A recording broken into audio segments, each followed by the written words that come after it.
إن الحمد لله نحمده ونستعينه ونستغفره ونعوذ بالله من شرور أنفسنا ومن سيئات أعمالنا من يهده الله فلا مضل له ومن يضلل فلا هادي له وأشهد أن لا إله إلا الله وحده لا شريك له وأشهد أن محمدا عبده ورسوله صلى الله عليه وعلى آله وصحبه وسلم. وبعد, chers auditeurs, en ce premier jour du mois de Ramadan, avant de commencer la série de cours sur les récits du Coran qui a été annoncée, je souhaite tout d'abord que l'on se rappelle de l'importance de la méditation du Coran. Comme vous le savez, le mois de Ramadan est le mois du Coran, et c'est le mois durant lequel il est descendu.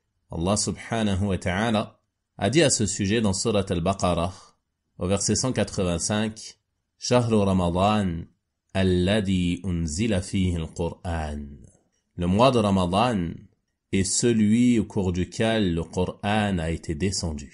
Al-Hafidh ibn Kathir, rahimahullah ta'ala, a dit, « Allah fait l'éloge du mois du jeûne en dehors des autres mois, car il l'a choisi parmi eux pour la descente du Coran immense durant celui-ci. » Ensuite, dans ce verset, Allah subhanahu wa ta'ala fait l'éloge du Coran en disant qu'il a été descendu « Hudal linnas wa bayyinatim min al-huda wal-furqan » comme guide pour les gens, c'est-à-dire comme guide pour les cœurs des serviteurs qui ont foi en lui, qui croient en sa véracité et qui le suivent.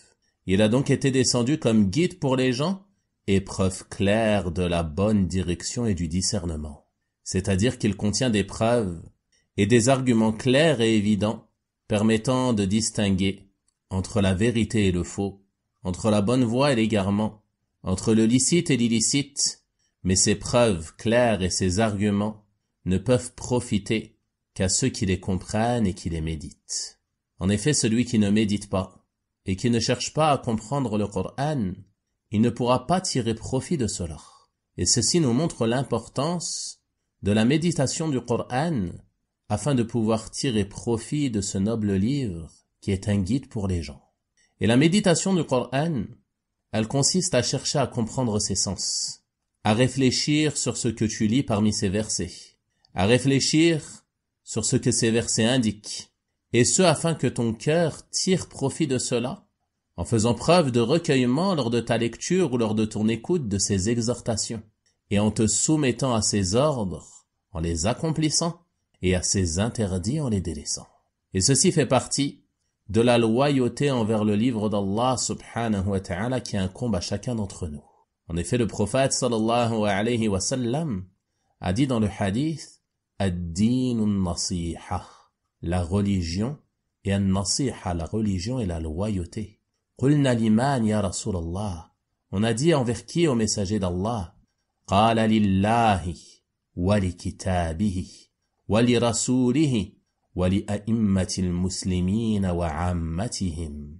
Il a dit envers Allah, envers son livre, envers son messager, envers les dirigeants des musulmans et l'ensemble de la communauté. Et la loyauté envers le livre d'Allah subhanahu wa ta'ala, elle consiste à aimer ce livre, à révérer ce livre, car c'est la parole de ton Créateur subhanahu wa ta'ala. Tu dois donc désirer comprendre ces paroles, donner de l'importance à sa méditation, afin de saisir l'essence de la parole d'Allah subhanahu wa ta'ala, et pouvoir ainsi agir en conséquence de cette bonne compréhension. Imagine que tu aies reçu une lettre contenant des conseils et des recommandations de la part d'une personne que tu aimes et que tu estimes. Il ne fait aucun doute que tu vas accorder de l'importance à cette lettre. Il se peut que tu la lises à plusieurs reprises afin de bien la comprendre et afin qu'aucune de ces recommandations et de ces conseils ne t'échappe. Alors que dire du livre que le Seigneur des mondes a fait descendre comme guide pour l'humanité?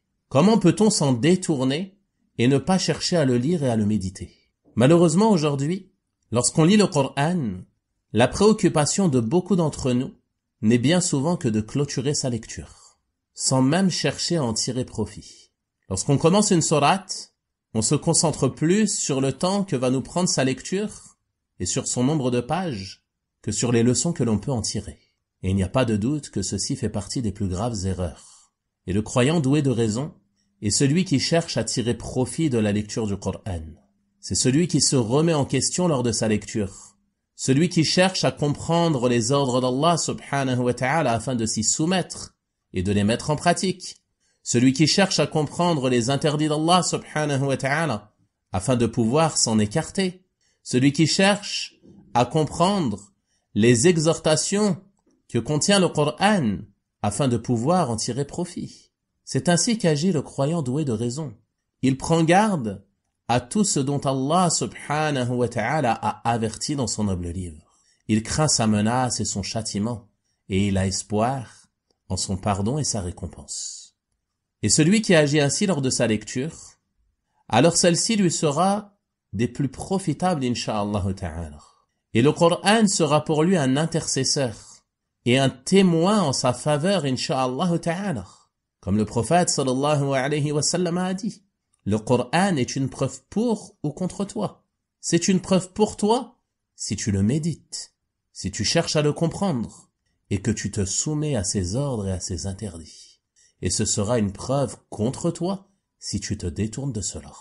Donc celui qui agit ainsi, qui médite le Coran, il va tirer profit de sa lecture. Et il va ainsi être profitable pour lui-même, pour sa propre personne, mais aussi pour les gens de son entourage, pour sa famille, pour ses parents et pour ses enfants, ici-bas et dans l'au-delà. Et c'est ce qu'a mentionné l'imam al-Ajurri, rahimahullah ta'ala, en décrivant la situation du croyant doué de raison lorsqu'il lit le Coran. Et il dit aussi en le décrivant, lorsqu'il commence la récitation d'une sourate, sa préoccupation est de savoir quand va-t-il tirer profit de ce qu'il récite. Sa volonté n'est pas de savoir quand va-t-il clôturer la sourate, mais plutôt quand va-t-il comprendre la parole d'Allah? Quand va-t-il s'éloigner de ce qui lui est nuisible? Quand va-t-il tirer des leçons? Et ce, car la récitation du Coran est une adoration, et l'adoration ne doit pas être pratiquée dans l'insouciance. Fin de citation de la parole de l'imam al-Ajurri, rahimahullah ta'ala. Chers frères et sœurs, la lecture du Coran et sa méditation est la base de la réforme du cœur et de sa droiture. C'est donc ce qu'il y a de plus profitable pour nous en réalité. Et l'imam Ibn al-Qayyim rahimahullah ta'ala a dit une parole immense à ce sujet que je vais essayer de vous citer en résumé. Il a dit rahimahullah, selon le sens résumé de sa parole, « Il n'y a rien de plus profitable pour le cœur que la lecture du Coran avec méditation et réflexion. Le Coran réunit toutes les étapes de ceux qui cheminent, c'est-à-dire ceux qui cheminent vers Allah. C'est lui qui mène à l'amour, à la peur, à l'espoir, au retour vers Allah, à la confiance en Allah, à l'agrément, à la reconnaissance et à l'endurance, ainsi qu'à l'ensemble des situations permettant au cœur de vivre et d'atteindre la perfection. De la même manière, il réprimande toutes les caractéristiques et les actes blâmables qui sont la cause de la corruption du cœur et de sa perdition. Et si les gens savaient ce qu'il y a comme profit dans la lecture du Coran avec méditation, ils se seraient consacrés à cela en dehors de toute autre occupation. Par conséquent, s'il le lit avec réflexion et qu'il passe par un verset dont il a besoin pour guérir son cœur, qu'il le répète même 100 fois et même toute une nuit, car la lecture d'un verset avec réflexion, en cherchant à le comprendre, est meilleure que la lecture complète, qu'une khatma complète, que la lecture complète du Coran, sans méditation et sans chercher à en comprendre l'essence. Fin de citation de la parole de l'imam Ibn al-Qayyim, rahimahullah ta'ala. Donc vous voyez ici que ce livre, c'est un guide pour les gens. Il mène à tout bien. C'est la méditation de ce livre qui va te mener à l'amour d'Allah, à la peur d'Allah, à la peur de son châtiment, à l'espoir en Allah, à l'espoir en la récompense d'Allah, au retour vers Allah, au repentir, à t'en remettre à Allah subhanahu wa ta'ala, en toute situation, à agréer ce qui vient de lui et à agréer son décret, à faire preuve de reconnaissance envers Allah subhanahu wa ta'ala et à faire preuve d'endurance. C'est cela qui va te mener à la vie du cœur et à la perfection de la vie de ton cœur. Et il va t'aider aussi à t'écarter et à délaisser tout ce qui mène à la corruption de ton cœur et à sa perdition. C'est pour cela qu'il nous dit que si les gens savaient cela, s'ils savaient ce qu'il y a comme profit dans la lecture du Coran avec méditation, ils se seraient consacrés à cela en dehors de toute autre occupation. Malheureusement aujourd'hui, à quoi se consacrent les gens? Beaucoup de personnes se consacrent à ce qui ne leur est pas profitable, se consacrent aux réseaux sociaux. Ils passent leur journée, tout au long de l'année, et même durant ce mois béni, durant le mois de Ramadan, à naviguer dans les fils d'actualité des différents réseaux sociaux, que ce soit Twitter, Instagram, TikTok, YouTube ou je ne sais quoi. Et ceci, dans la majorité des cas, ne leur est d'aucun profit ou pire encore leur est nuisible. Alors que la méditation du Coran, sa lecture, c'est une cause de bien pour toi ici-bas et dans l'au-delà. Et il se peut parfois que tu lises un verset qui t'est profitable, un verset qui vient t'avertir contre un de tes manquements, et que celui-ci touche ton cœur. Alors n'hésite pas à répéter ce verset, à le lire avec méditation, à chercher à en comprendre le sens, à chercher à t'imprégner de cette exhortation que contient ce verset, afin de guérir ton cœur. Même si tu dois répéter ce verset 100 fois, comme nous le dit l'imam Ibn al-Qayyim rahimahullah ta'ala, ou même toute une nuit, car cela est bien plus profitable que de lire le Coran à toute vitesse, sans chercher à en comprendre le sens. Et attention ici, cela ne veut pas dire qu'il ne faut pas chercher à clôturer le Coran durant ce mois, non, car ceci fait partie des choses pratiquées par nos pieux prédécesseurs, rahimahumullah ta'ala. Ils veillaient durant ce mois à multiplier la clôture du Coran. Mais chacun doit avancer à son rythme, et ne pas multiplier la lecture au détriment de la bonne compréhension. Et on parle ici bien sûr de ceux qui comprennent le Coran. Quant à celui qui ne le comprend pas, qui n'a pas la langue arabe, qui n'arrive pas à comprendre ses sens, alors celui-ci on lui dira, multiplie la lecture, même si tu ne comprends pas, afin de perfectionner ta lecture et d'obtenir la récompense de cette récitation. Et fais des efforts en parallèle de cela, comme on va le voir par la suite, dans l'apprentissage de la langue arabe pour pouvoir méditer ce Coran. Car la méditation, comme on a dit, est d'une grande importance pour le croyant. Et c'est ce qui doit être recherché à travers notre lecture. Allah subhanahu wa ta'ala dit dans son noble livre, Kitabun anzalnahu ilayka mubarakun liyadabbaru ayatihi wa liyatadhakkara ulul albab. Voici un livre béni que nous avons fait descendre vers toi, afin qu'il médite sur ces versets et que les doués d'intelligence réfléchissent. L'éminent cheikh Abdurrahman ibn Nasir al-Sa'di rahimahullah ta'ala a dit dans le tafsir de ce verset, ceci est une preuve de l'encouragement à la méditation du Coran, que cela fait partie des œuvres les plus méritoires et que la lecture faite avec méditation est meilleure que la lecture rapide qui ne permet pas d'atteindre cet objectif. En effet, celui qui lit rapidement, bien souvent, les sens du Coran vont lui échapper. Lorsqu'il ouvre le mushaf, son souci est de terminer ce qu'il a prévu de lire. Il s'est fixé un nombre de pages et il souhaite seulement l'atteindre. Il ne cherche pas à tirer profit de ce qu'il lit. Il ne cherche pas à tirer profit des exhortations du Coran. Il ne médite pas. Et Allah subhanahu wa ta'ala a certes blâmé ceux qui ne méditent pas le Coran et qui ne cherchent pas à comprendre le sens de ces versets. Il a dit subhanahu wa ta'ala, أَفَلَا يَتَدَبَّرُونَ الْقُرْآنَ أَمْ عَلَى قُلُوبٍ أَقْفَالُهَا. Ne méditent-ils pas sur le Coran, ou bien y a-t-il des cadenas sur leur cœur? L'imam Sa'di rahimahullah ta'ala a dit en explication de ce verset, c'est-à-dire, si seulement ceux qui se détournent du livre d'Allah le méditaient et raisonnaient comme il se doit, car s'ils le méditaient, il leur aurait indiqué tout bien et les aurait prévenus contre tout mal. Il aurait rempli leur cœur de foi et de certitude et les aurait conduits à des objectifs éminents et précieux.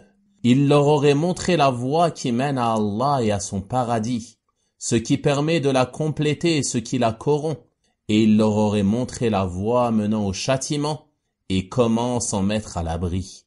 Il leur aurait aussi permis de connaître leur Seigneur, ses noms, ses attributs et sa bienfaisance, et il leur aurait fait désirer sa récompense abondante et leur aurait fait craindre son châtiment.